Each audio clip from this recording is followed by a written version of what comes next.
जब मैं पैदा हुआ कैसा था? बिस्मिल्लाहिर्रहमानिर्रहीम, बिस्मिल्लाहिर्रहमानिर्रहीम। मेरी वाइटी फैमिली का क्या हाल है इतनी सर्दी में? बहुत शदीद किस्म की सर्दी है हमारे लाहौर में। और ये रोज़ हमारी गली में आता है, 10-10 रुपये, 10-10 रुपये सारे ले लो, 10-10 रुपये। तो मैं क्या, चलो जी, मैं भी लो जी, कुछ ना कुछ ले लो, मैं छोटी छोटी चीज़ें।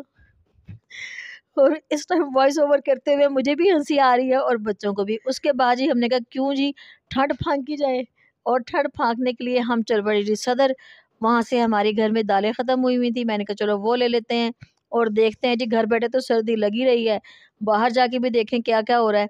बाहर जब हम आए तो खूब रौनक थी जी। इधर हमारे इधर धर्मपुरे वाले और ये सदर वाली साइड पर आप देखें, जितने भी चिकन कारन सूप वाले थे और जो थे यखनी वाले, उनकी तो मौजे ही मौजे जी। एंजॉय करें, पिएँ और बाद में टिड्ढ ख़राब होवे तो फिर सानू ना कहना। ये कि हैदरी बोंग पाई, ये भी बड़े मशहूर है, बड़ी लज़ीज़ इनकी होते हैं ये डिशेज़ सारी। इतनी सर्दी, हर कोई काँप रहा था, लेकिन ज़ाहिर है जो काम ज़रूरी है वो तो घर से निकलना पड़ता है और करने ही पड़ते हैं। तो ऐसे ही हम भी हू ही हा करते हुए जी अपने काम के लिए निकले। और यहाँ से हमने शॉपिंग करनी थी और आपको पता है वेडिंग सीज़न भी है। यहाँ पे देखिए हर जगह रश। हम संडे वाले दिन हम गए थे तो ये दुकानें भी कुछ बंद हो गई थी, कुछ खुली हुई थी। बस मिक्सअप सा ही था जी, रला-मिला काम। लेकिन बहरहाल जो हमने काम करना था वो हमारा काम हो गया था। जो हमने अपनी दालें वगैरह ख़रीदनी थी, क्योंकि मैं थोड़ी-थोड़ी क्वांटिटी में ही लेती हूँ, क्योंकि अगर ज़्यादा ले लो, पता नहीं किस किस्म की दालें आजकल आ रही हैं। आप भी मुझे ज़रूर बताइएगा कि एकदम से कीड़ा लग जाता है। पहले तो सिर्फ़ बरसात के मौसम में ही ऐसा होता था, लेकिन अब तो हर मौसम में मुझे लग रहा है ऐसा होने लग गया है। तो यहाँ ये हमारे घर के नज़दीक स्टोर है, तो यहाँ पे 250 ग्राम में ना आपको हर दाल मिल जाती है। तो इससे मुझे बड़ी आसानी हो गई है कि जब ख़त्म हो जाती हैं तो मैं फ़्रेश फिर ये ले आती हूँ। साथ ही जी डॉलर था, डॉलर शॉप, वहाँ तो जाना जी लाज़मी था मेरा। आपको तो पता है हर लेडीज़ का। ये मुझे बॉटल बड़ी अच्छी लगी ऑयल वग़ैरह डालने की, लेकिन मैंने ख़रीदी नहीं, लेकिन मैं ख़रीद लूँगी। क्योंकि सामान काफ़ी हो गया था, काफ़ी चीज़ें मैंने यहाँ से बाय की। ख़ैर इन्होंने पहले 150 रेट था, अब इनका 250 हो गया, लेकिन सामान बहुत अच्छा था। सब चीज़ें बहुत अच्छी थी, रश भी था और हर लेडी ही कुछ ना कुछ सामान ख़रीद रही थी।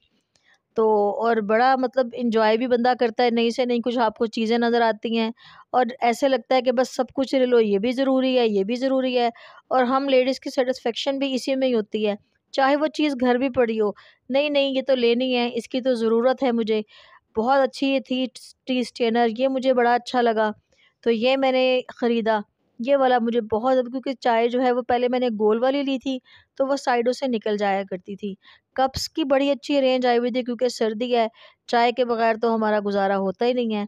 और ये मुझे बहुत अच्छा लगा कि आप इसमें चाहे कोई सॉस वगैरह डाल लें, खुश्क मसाले कोई भी आप डाल लें।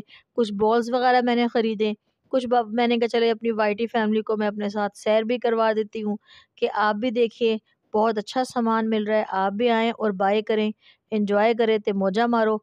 फिर वापसी पे मेरे हस्बैंड ने कहा चलो जी कुछ खाते हैं, कि क्या खाना है? मैंने कहा अभी मेरा दिल कर रहा है मैं चिप्स खाऊँ। तो ख़ैर हमने चिप्स खाए, बड़े अच्छे गरमा-गरम और करारे चिप्स थे, हमने बड़ा एन्जॉय किया।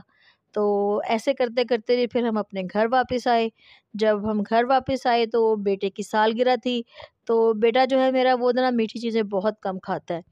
तो कभी कहता है अम्मी पिज़्ज़ा मँगा लो या कोई ऐसी चीज़। मैंने कहा चलो बेटा सर्दी भी है और मौसम की डिमांड है, आपको तो पता है कि ग्रिल फ़िश, मैंने कहा चलो हम यही मँगाते हैं, यही खाते हैं। इस तरह हमने अपने बेटे की बर्थडे सेलिब्रेट की। आपको पता है घर में खुद ही छोटी-छोटी खुशियाँ जो है बंदा एन्जॉय कर लेता है, मज़ा भी आता है और एक दूसरे के साथ मिल बैठने का मौका भी मिल जाता है। और यही अब तो छोटी-छोटी खुशियाँ ही हैं, बस जितने रिश्ते हैं मेरा तो ख़्याल है कि तकरीबन दूर हो चुके हैं। हर कोई अपने-अपने घरों में, अल्लाह ताला सबको आबाद रखे। तो बस यही छोटे-छोटे जो हैं इस तरह करके चलो जी छोटी-सी गैदरिंग कर लो। सख्त सर्दी में तो निकला भी नहीं जाता है कहीं भी। तेज़ गर्मी हो, तेज़ सर्दी हो, दोनों मौसम ही जो हैं, ख़ैर अल्लाह ताला के बनाए हुए सारे मौसम ही बड़े अच्छे हैं। तो उस टाइम मैंने बेटे से कहा चले बेटे आप सारी चीज़ें वग़ैरह रखते हैं हम सारी, तो फिर हमने एन्जॉय किया। Happy birthday to you, happy birthday dear Lauren, happy birthday to you. आप जियो हज़ारों साल है थैंक यू। आमीन सुम्मा आमीन। जब मैं पैदा हुआ कैसा था? नंगे। बीबी जान मैं क्यूट था। बता पप्पी हो। माशाल्लाह माशाल्लाह क्यूट तो थे लेकिन नंगे भी थे। ये आपने शर्मिंदा कर दिया मुझे। और ये आपने मेरे प्रीवियस व्लॉग में तो देखा होगा कि मेरे घर में नन्हे मेहमान आए हैं माशाल्लाह, जुगनू और झिलमिल। अब जितने माशाल्लाह ये बड़े होते जा रहे हैं, अभी तो खैर ये 1.5 माह के हैं, तो इनकी शरारतें भी बढ़ती जा रही हैं, क्योंकि घर में हमारे जितने कम अफराद थे तो इतना ज़्यादा कुछ था नहीं। अब कुछ चीज़ें अजीब भी लग रही हैं और अच्छा भी लग रहा है, मज़ा भी आ रहा है, लेकिन मेरे हस्बैंड सबसे ज़्यादा खुश हैं इनके साथ। मैं और बेटी बस हम खुश भी हैं और नहीं भी हैं। कभी लगता है कि जैसे काम बहुत बढ़ गया है, इनका खाना-पीना, सर्दी भी है, ध्यान रखना पड़ता है। लेकिन ये जानवर इतना खूबसूरत है ना अल्लाह ताला की तरफ से, एक तो सफाई और पाक जानवर है कि ये खुद ही दिल मोह लेता है और ये प्यार करवाता है, फिर इस पे प्यार आता है। ये इसकी छोटी-छोटी शरारतें मैंने भी कैप्चर की, मैंने कहा चलो मैं आपसे भी शेयर करती हूँ। और वैसे भी मैंने इनके मुतल्लिक जब निकाला तो इतना ये नॉलेज और इतना ये हुआ कि अगर आप इन्हें पालते हैं और आप इनके बालों में हाथ फेरते हैं तो आपको डिप्रेशन नहीं होता, कोई आपको परेशानी नहीं होती, वरना आपको पता है कितनी डिप्रेशन भरी ज़िंदगी है। हर कोई किसी न किसी तरह बस परेशान ही है, अल्लाह ताला सबकी परेशानियों को दूर करे, आसानियाँ करे। तो मेरी तरफ से फिर अल्लाह हाफ़िज़, मुझे दुआओं में याद रखिएगा, नीड योर सपोर्ट। और आप इनकी छोटी-छोटी शरारतों को एन्जॉय करें और बल्कि मैं तो अपनी वाइटी फैमिली से कहूँगी कि आप भी अपने घरों में पालें। अल्लाह हाफ़िज़।